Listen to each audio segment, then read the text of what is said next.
You ready? You ready for this podcast? Come on. We've got a special guest. We've got a very special guest this week, man. You ready for this? Let's do it. Hope he's in. He better be in.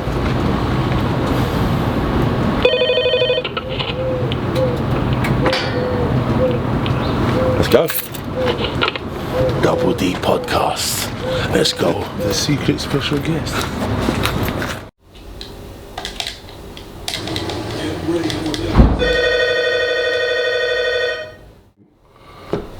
And here we are, the mystery guest on the Double D podcast with me, Heavy D, And Big D. We have OHARA Davies. OHARA Davies, you know, you've been boxing, you've been in this game for a long while now. One of the most controversials out there. I feel we've got a lot in common because we have our share of haters. I think we have 100%. We have our share of haters, I but was only looking on your social media only yesterday, or was it this, or was it this morning? I'm just seeing so much hatred. man, but But you the know thing what? is, people hate you, but they're still gonna watch you every post. They're still following you and they're still watching every single post. Everything I do goes viral. 200 plus K plus views. It goes viral. They talk about me. They chat shit about me. This, the other. They say all this, do this. They would never ever say it to my face. They'd never say it to your face. And that's just the way it is. That's the nature of a troll. They chat shit online. Keyboard gangsters. When you see them in real life, they want a selfie. And then when it happened to you. There was a guy. Remember, there was a guy. He's a Liverpool, wasn't it? When he was like, he took a selfie with you, and the next minute he went online and started saying it. Like get knocked out. Do you know what I'm trying to say? But that's a nature. That's what it is. The nature of the beast. It's the nature of the beast, man. You know what? And the thing about it is, do you know what? And it's sad because, you know, honestly, man. Because, like, you know what? Like, we're thick skins, but not everyone is, man. And like, I know that you're advocate for mental health as well. You know that people have took their lives over it. People took their lives. It's a very serious issue, you know what I mean? And the thing about it is that not everyone is built like us. Not everyone can handle it. Not everyone. We know how to play it and whatever and this, you know, and sometimes we do. But the fact of the matter is, you know what? I like winding them up. I like, you know what? Success is the best. Success is the best revenge. 100%. When you're doing well, and they hate that. They hate that. And do you know what I mean? And the thing about it is, that's a gauge of your success that you have haters in the first place. It's true, isn't it? Because it means they're jealous. And the thing about it is, jealous, they've got something to be jealous of. It means you're doing something right. Doing something right. It's true. It's true. So do you know what I mean? That's what I'm saying. Like, I've been wanting to get you on there here for a while now. I wanted to talk to you about this. But yeah, so how did it all start for you, man? Do you know what I mean? Because I know you're from Hackney, innit? You're from Hackney. I'm from Hackney, I was brought up in Stamford Hill, so that's Hackney sort of thing, you know what I mean? I'm from the hood, but I don't live in the hood no more. Yeah, man, this is what our aim is to get out of the hoods. 100%. And that's the thing, like, I've got in the hood, you got in the hood, and that's it, and you got in the hood, I take it. We still go back to the hood. Exactly. But you know what, you're there, all your friends and everything, but you don't. Ideally, no one wants to live there. I'm still there all the time, but I just don't engage in the things that I used to engage in. Yeah, you mean the negative activities? 100%. Yeah, exactly. Now you're doing now everyone in the boxing world, everyone knows who you are, man. And I mean, and I said, you're more than, you transcend boxing. Because you know what I mean, like, you support, I remember we done that mental health event, you turned up, you do support people. You have got time for people. And a lot of people have. It's some of the people that don't know you. The people who know you don't. You know what OD? He does things for people. Do you know what I mean? He does things for people. Exactly. So what I say? So what part of Hackney are you from?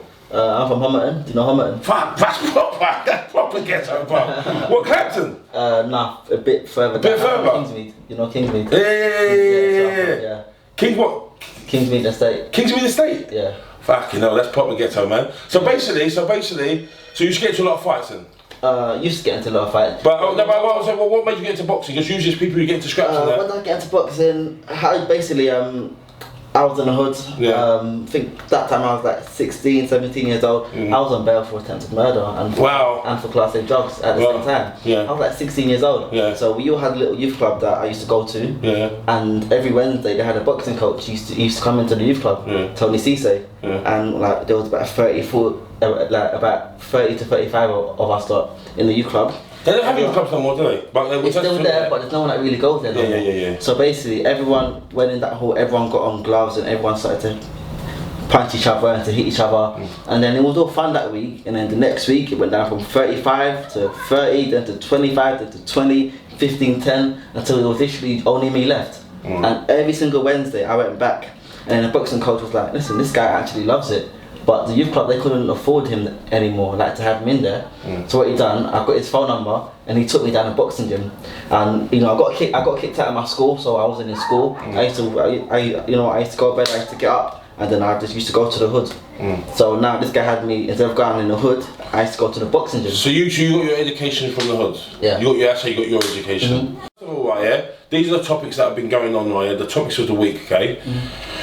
You've got Billy Joe Saunders is going to move to Matchroom. Do you think it's a good move? I don't know if he's going to move to Matchroom. I don't know. It hasn't been confirmed. Well, I was actually going to say the same thing. I guess you've got good side inside. Where are you getting your information from, Hev? I know Billy Joe, but you know, he hasn't chatted to me, he hasn't said anything to me.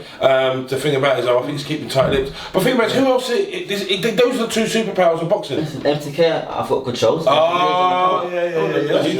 Sorry to interject, but he's actually with MTK already anyway. But what I was thinking, because he's trained by Ben Davison, which is Tyson Fury's trainer, and Tyson Fury is based in America with top rank in ESPN, that is also a big possibility, because Tyson Fury is going to base most of his camps and be fighting in America. So what you got to understand is, he could just say, let me just up ship with them and just be with them and fight on ESPN top rank himself.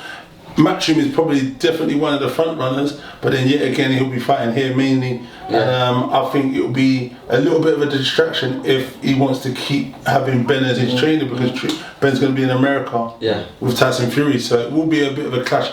What would make sense for business and just for him as a fighter to get the best, to be where his trainer is and his team is, and be in one place where Fury is. But we won't rule out the realm of Matchroom, because you know, it is a great platform. He's done really well being with Frank. We've got to, you know, give him credit. He's an exceptional athlete. And it's up for toss, man. We'll see what happens. Stay tuned. But the only reason why I say Matchroom is because those are where the big fights for him can happen. He's already said, he's already got on the record, David, he wants a Canelo, he wants Jacobs, he wants Andrade. Those are the fights that actually motivate him. If he goes on top rank, this is going to probably make it even harder for him. I hear you, but let's not get confused. Show me the money. There's still mega fights in America. ESPN top rank got some mega money. Yeah, but Fury got some of that 70 or 80 million. There is big money in America. There's big fights. Jacobs is there. There's loads of people that are there. Jacobs is on DAZN, don't he? I think he's with Matchroom and DAZN possibly. But there's big fights out there. Listen, once you're in America, there is the issue with the networks, but I think it's still potential that he could fight and do pretty well, making a lot of money. Obviously Matchroom, they're doing okay. They do need stars to come on, because they've not got many stars, you know what I mean? So it's a possibility. You've been on both, right? You've been on Matchroom and you've been in Frank Warren. Obviously I wouldn't like you to say to compare, but which would you say, well, what are the differences that you've noticed? Now I feel like you can be frank there, because you're MTK. Can I just be honest? Because this gonna. I don't want anyone. I don't want, because I know Eddie and I'm good like with Frank as well. But so I don't want it to feel like I'm taking sides, or one's a bit better than the other. Because it's not. They're both good in their own way. But from fighting on Matchroom cards and on Frank shows, Matchroom shows are more organised.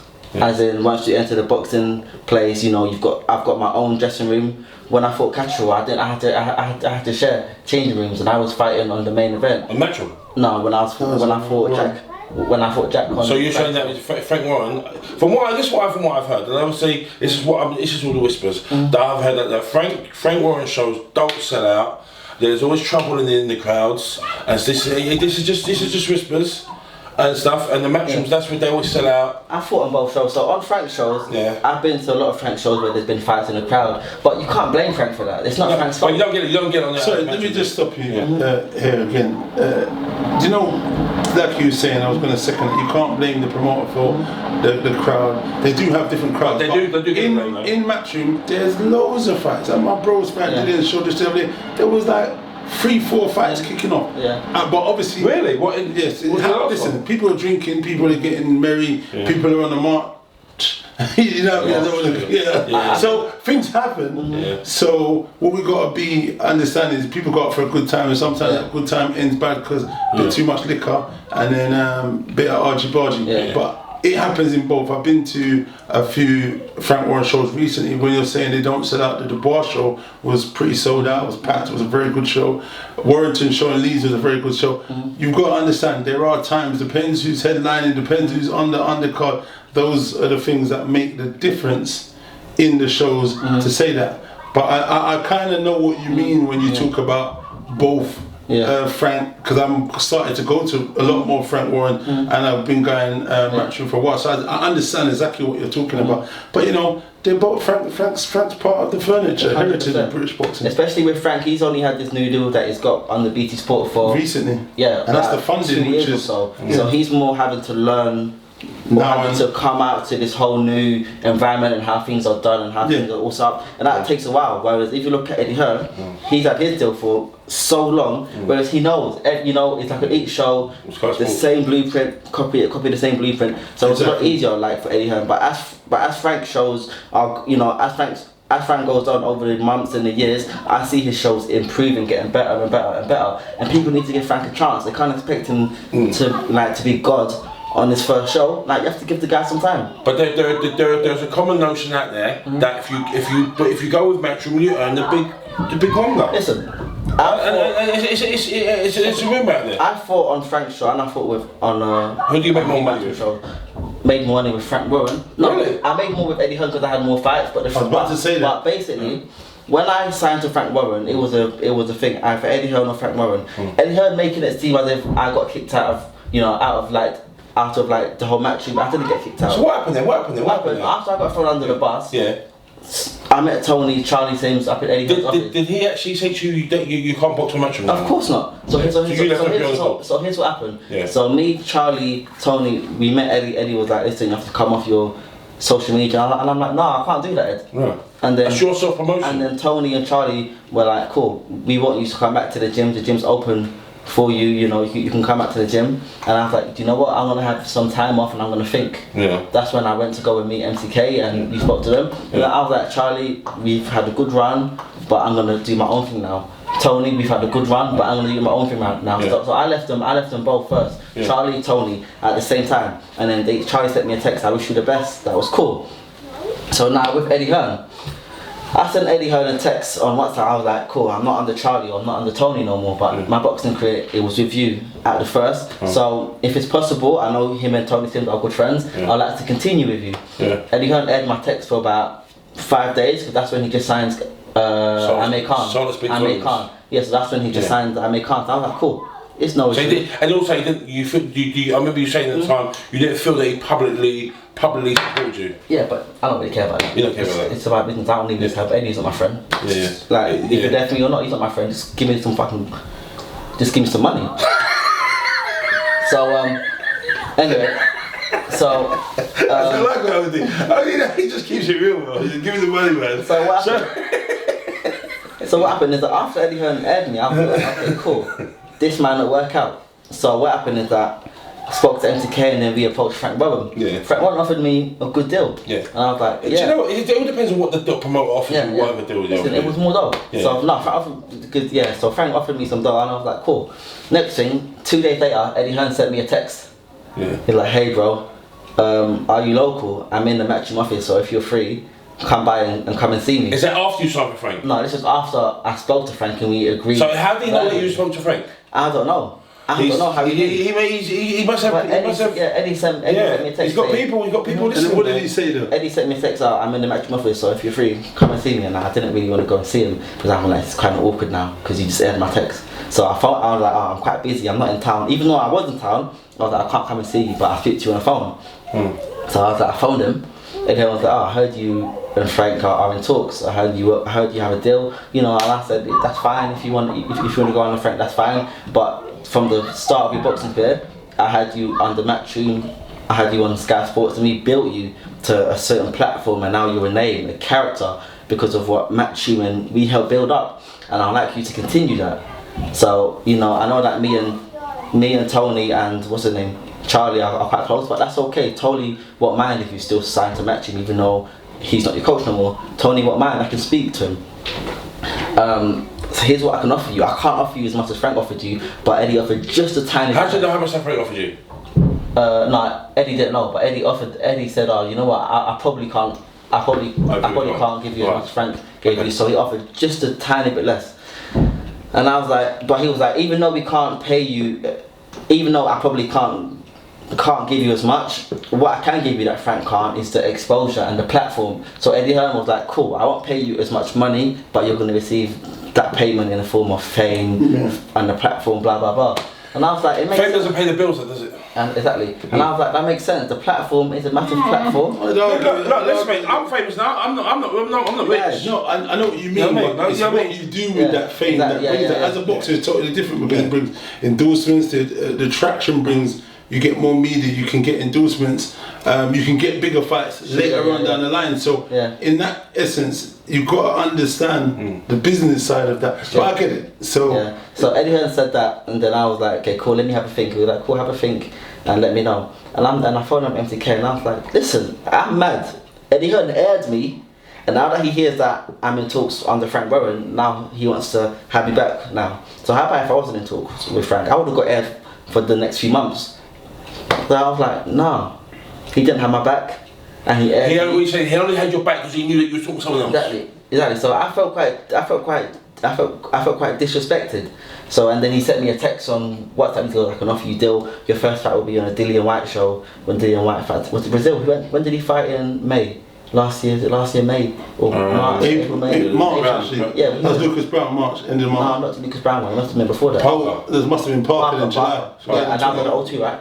Yeah, so he said I can get you fighting on the Dillian Whyte Parker bill, then fighting on the Hey Belly 2 card, because Hey Belly 2 that was a few months after, and then we'll get you another fight at the end of the year. Yeah, big fight. And I was like, listen, it's a good deal, but you're waiting until me and Frank are in talks. And I've got to show you I'm not some kind of puppet that you can just say, oh, I'll give you this and come back along like, no. Yeah, you're gonna look in the public eye. I know you don't keep, but you do because it's part of your image. Yeah. If you look like a flip flop, someone is just gonna bow down and you haven't got no balls. It's not gonna be good for you in the long run. Yeah, and I'm like, first I got aired, so if I say yes now, it'll be like a girl that I've been dumped by and she wants to be back. And then you click your fingers, you come back. Yeah, I'm like, nah, I'm gone. So what happened was that I'm like, nah, I'm gonna go under Frank, and I didn't text him. I told MTK to phone him and to let him know. I didn't want to speak to him again. I was like, nah, I'm my old man. And then the next day. Listen, the next day, this guy came on Fight House and was like, you know what? No, it was after I signed to Frank Warren because we announced it a few days after. Then I know Eddie don't want to miss out on the pound note, does he? Exactly. And then the day after it got announced, and then came on Fight House. Oh, you know what? He felt like I had to let OHARA go because his image on, So he tried to style it out. He tried to make it out that he let you go, when in fact you let him go. So he spin doctored it. He spun it. Yeah, so Eddie Hearn tried to make it seem as if I got kicked out. And I remember sat there watching it, and I was like, I've got a few messages on my WhatsApp of the deal that I've just not. You could have exposed it. I could have gone online and put it online. But I thought, no.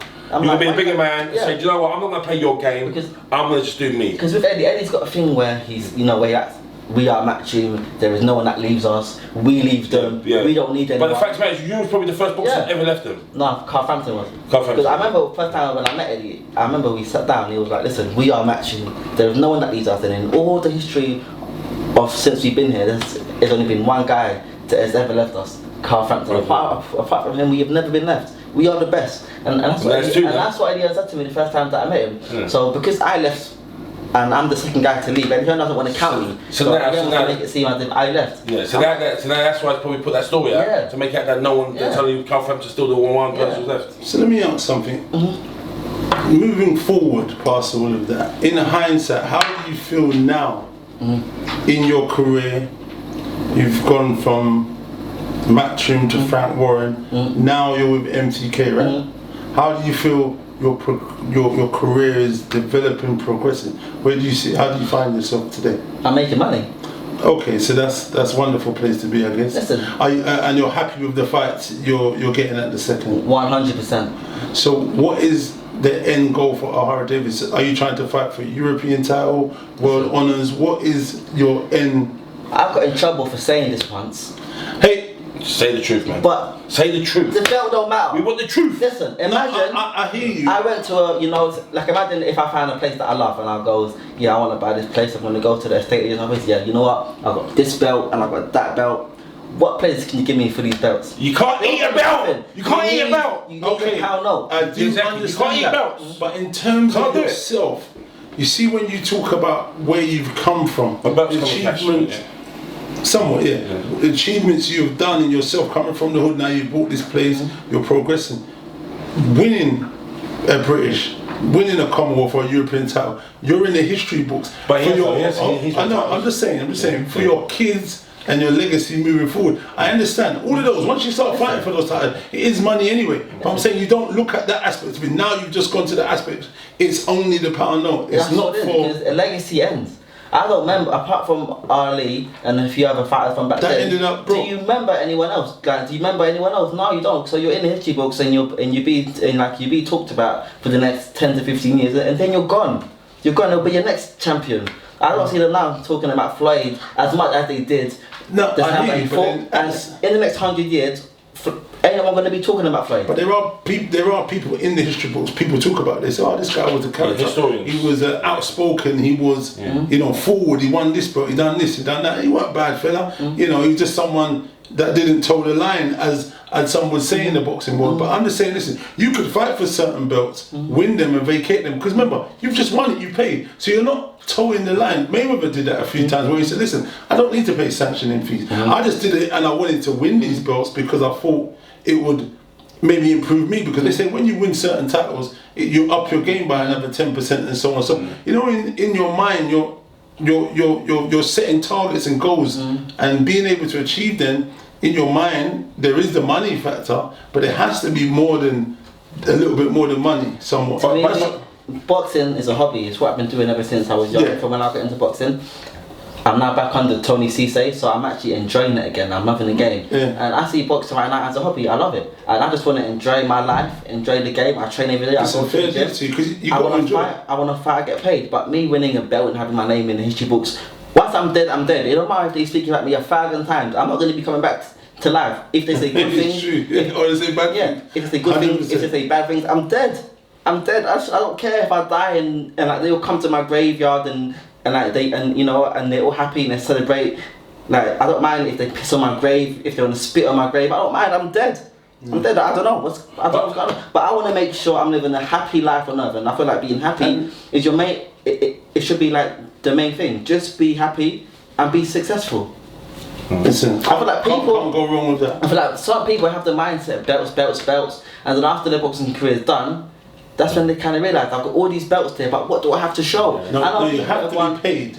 I know people that have won title after title after title that are now bankrupt, and their titles to them mean nothing. It don't mean something, it means nothing to them. But yet again, I think you did something on your own channel talking about money management and the team you have around you. If you have a lack of team, that's something different. But you've got to understand how to manage your money. And a lot of fighters don't. They'll go out, they'll spend it, they'll buy cars, they'll booze, they do the girls, and they don't manage their money correctly. Funny enough, like, some people, they are smarter with their money than others. But you know what, can I say something to you? Sometimes when you're young and you get a big lump of money, some people don't know, they go crazy. It's true. Footballers do it, boxers do it, it wouldn't be the first. Sometimes you've got to learn the hard way. Especially when you're coming from a place like where I'm from Muhammad, and you got money, and you got big Ben's money, you go anywhere in the world, you can have any girl you just about. I've done some stupid things. We all do it, man. I've done some stupid Everyone's done it. No, 100%. But you know what? That's what I'm saying.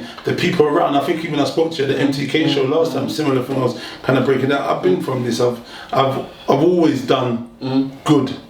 Made money, fast cars, did this. So when it came to boxing for myself and fighting, I competed, but there weren't a love or passion for it, because I didn't have the desire, I didn't need it.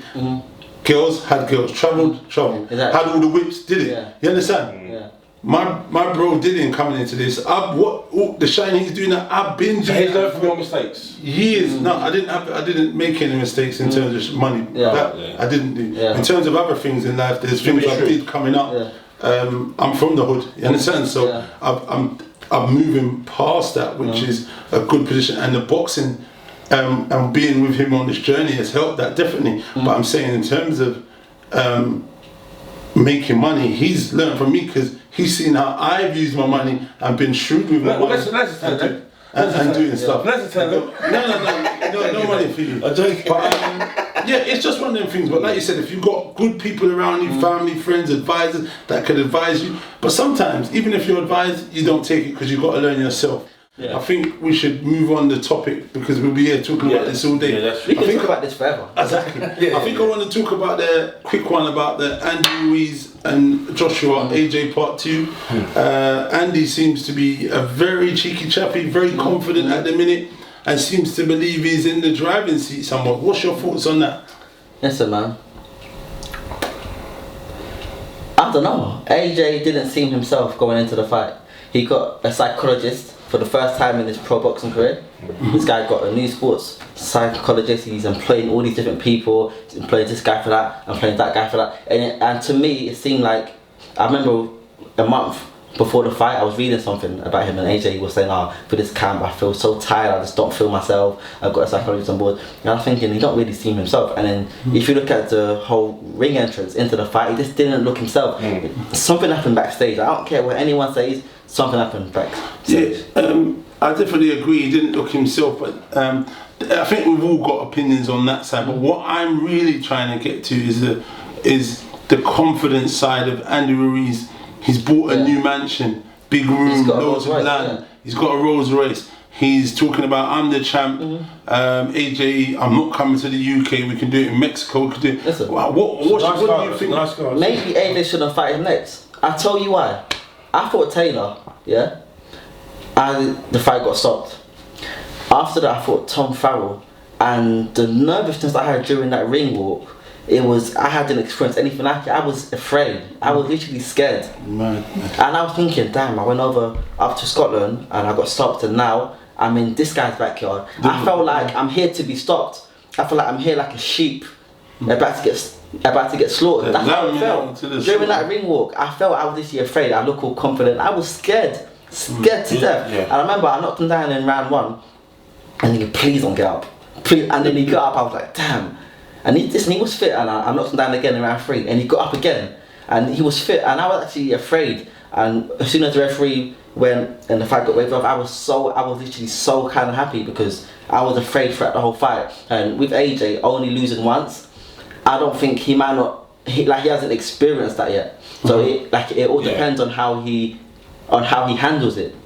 But he's up against a champion. Andy Ruiz ain't no bum. Now he's a champion. He's an even more confident champion. So this next fight is a 50-50, or it could be a 60-40. I just hope that AJ, I want him to win. I hope that AJ has it in him. Of course. So I just hope that he has it in him, and to kind of get over the things that it could be a mental thing. It could be a mental thing. So what you're saying is, boxers go through it at one time in their career where they just have that shit. What am I doing here? Like, I mean, this is overawing. Like, everything. Like, 100%. Wow. Do you know what I mean? Like the crowd there, this, the other. We all have those moments. 100%, and that's something that the fans don't understand. Don't understand. Only you know. Your family don't understand. So you feel out of place. Like you don't want to be there. Yeah. The last place you want to do is be in that ring. The only person that feels that fear is the guy that's actually in the ring gonna fight. Andy Ruiz, he's literally confident as hell. He's fit, he's fast. Well, he's got nothing to lose. He's got all that. He's got nothing to lose. Movement. He's getting there. Everyone's expecting him to lose. He's 14-1 outsider. Everyone expects him to lose. He's got no pressure on him. You've got Andy Joshua. Everyone's expecting him to. The thing about AJ, it's not like, if you look at the Whyte, he's got guys like you around him, people that love him. He's got his friends and like close family there. They love him. AJ, he's got people around him that don't love him. And I made a vlog about this, but I didn't took it off. I'm not going to name names, but I remember being in a plane going off over to Scotland, and I was with 2 guys that are both on AJ's team, and these guys slated AJ. They slated. I remember them saying that AJ's actually paid me this, but I could get more if I wanted to. I'm on contract to him as a manager. Expose him. And then, they say, AJ's making all this dough, yet he comes in the gym in the cheap ass tracksuit. He comes to the gym in the same. Name and shame, man. Name and shame. I think he done it in his swing. I think that is a Volvo that he drives, and they were like, he comes to the gym dressed in the same stuff every day, the same car. So the guy who says that he drives a Volvo. No, it was AJ. I think AJ drove a Volvo. Why are you trying to get them? This kind of podcast, man. This is on the juicy shit. I think it was a Vauxhall. It was a Vauxhall. It was a white Vauxhall. it was a white Vauxhall that I used to drive up to the gym every day, to the Metro gym, and he used to come over there, like the tracksuit bottoms, it was like nothing flash, but they were like, listen, every day he comes to the gym, he's literally there in the same clothes every day, tracksuit bottoms, you know, the car. This guy's got millions, and he don't even want to buy a nice car. You don't want to buy a flash car, you don't want to dress him. I think a lot of people like that. A lot of people, they put that in the bank and the guy on the left said to the other guy, once you start to earn dough like that, I want you to have some class. Don't be like AJ, don't be like Rob. Listen, this guy also said so much bad things about Rob, AJ's coach. And I'm thinking, but Rob and these guys are like... And they keep him around them. Yeah, but I'm like, this guy and Rob are supposed to be like best mates. I remember this. But this guy was saying so much bad things. Yeah, but this guy was saying so much bad things. You was hearing it. Yeah. And I'm just thinking, it's like this guy's... Him and Rob are kind of meant to be best mates, and he's saying so much bad things about Rob. About Rob's getting all this dough out of the GB squad, blah blah blah. Rob's getting all this dough. Yeah, Rob only comes to the gym in his Audi A5 or every, you know. But Rob's got millions. He can buy this, he can buy that. Yet AJ and Rob have got no class, and I'm like, these guys are meant to be in AJ's team. Every time AJ fights, these guys are there in the ring with him. Whenever AJ goes and gets paid, these guys are also going to be getting paid. And I'm like, he's got guys around him. Wow. Snakes. He's got guys around him. That don't mean well for him. Yeah, these guys don't mean well for him. AJ's got guys around him that don't just not love him, but don't like him. But you know what? You can pick up on that vibe, man. You can pick up. If you know people around you love you, you know, you pick up on it. And I remember thinking than others. I remember thinking... Some people are better at it than others. What do you mean? In terms of being snakes, you know. I remember they're thinking, if these guys... If they're earning all this dough, like from AJ, and they can say all these bad things to him, how about if they're earning less money from me? They don't give a toss about me. Yeah. They don't give a toss about me. Because if AJ's paying them all this money and they still can say bad things about him, how about someone like me? So listen, so that's why when it was time to leave... If they to AJ, what choice you got? That's why once it was time to leave, I felt no way. I felt no...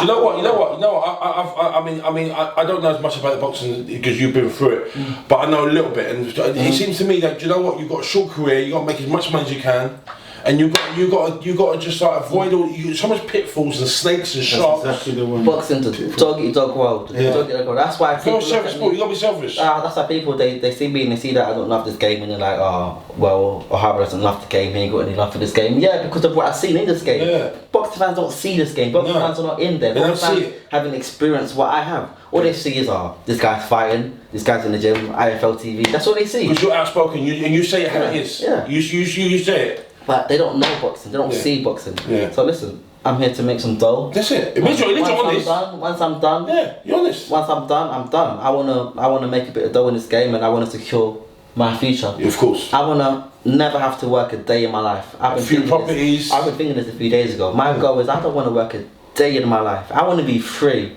I want to do what I want. Yeah, but can you think of a harder job than boxing? No. That's you're doing the hardest job I can think of. I can't think of anything harder. Boxing's a hobby. I find it fun now. Really? I love it in the gym, yeah. I actually love it. You can die in the ring. Listen, well, the guy that I'm facing could die in the ring. Yeah, no, I'm not saying that. But I'm saying it's one of them things. One punch you can die walking down the street. There's as many risks die in a car, so you know it's just one of those things. But I'm saying it's a very brutal, dangerous sport. Brutal game, 100%. It's not even a game, is it? It's a sport. Last question. No, that's it, man. Everything's all good. I think that's it, man. I think you know what, man. You've been a marvellous guest. I think we should do this more often. Yeah, I'll tell you. Listen. We should do it more often. I think you guys want to hear this. I think you guys like this. Yeah. I think they love it. Listen you know why? to me, right? Yeah. I'm a character. Yeah. Both of you guys are. Yeah. Three characters. Other boxers that you probably see, they don't know really what to say. They're there and they're quite nervous and they only talk and they only answer a few questions that you asked them, but they don't say much. Yeah. Listen. We could be here talking all day. Right? Boxers ain't got no character. Yeah. I have a character. OD 2 times. I've got a character. Like these guys ain't got no character. These boxers, they're very boring people. Yeah. They're so boring and they're plain. Yeah. And they're plain. Yeah. And they say, OHARA's too arrogant. Yeah, I sell. Arrogant sells. Yeah. So listen, man. You heard it here today. But listen, promise me you're going to come back on the double. 100%. When you're ready. Yeah, well, you know what I mean? Whenever you're doing the fight or whatever, just man, we'd love you to come back on, man. Man, I love it here. Yeah. Double D Podcast, we'll sign that. Listen, link, share, subscribe. Double D Podcast! Hell yeah. Yeah!